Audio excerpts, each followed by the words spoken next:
Okay, class, welcome back. So, before tayo pumunta sa transcendental functions, um, i I forgot na i-emphasize ano. So, yung rule number 6 natin from the previous video, it will be yung number 6 natin is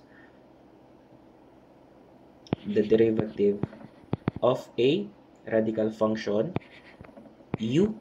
Okay? So, kanina x lang ano. So, ngayon, ang kinukuha natin is yung derivative ng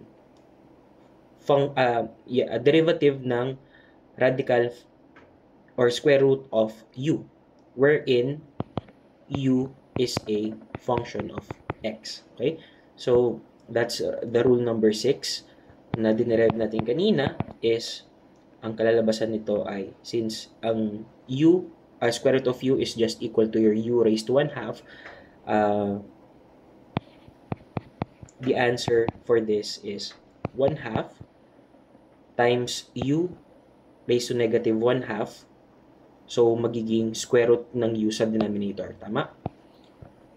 Square root ng u. Then, via chain rule, since u is a function of x, you get, or you have to multiply by the derivative of that function with respect to x. Okay? So, this is our rule number 6. Okay? And also, hindi ko na-emphasize kanina, although na takal natin din. So, if, for example, we have a function, a over u raised to n, no? We're trying to get that, no? This will be the rule number 7. Again, sa diniscuss natin kanina, if we have a function with exponent n na nasa denominator, we can just write that as sa numerator pero negative. So, that's just equal to the derivative of a times u raised to negative n. Okay? So, yung a po natin, this a is just any constant, no? Pwedeng 1 yan, no? Katulad sa example natin kanina, we have 1 over u raised to n.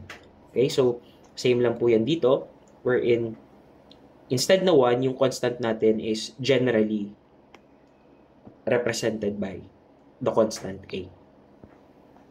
Okay, so ano yung derivative nito? Is just via power rule, no? That's just negative n times a raised to u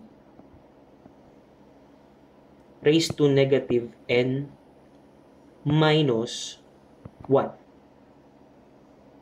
Okay? And ilabas natin yung, times the chain rule, du over dx. Okay?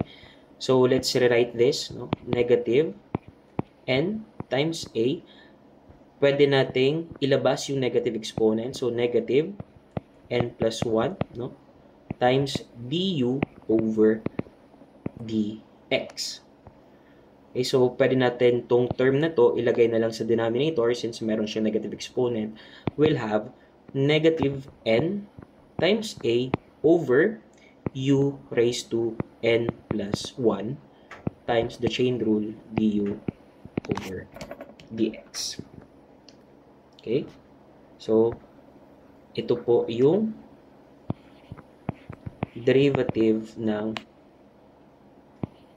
a over u raised to n, wherein your a is a constant and your u is a function of x.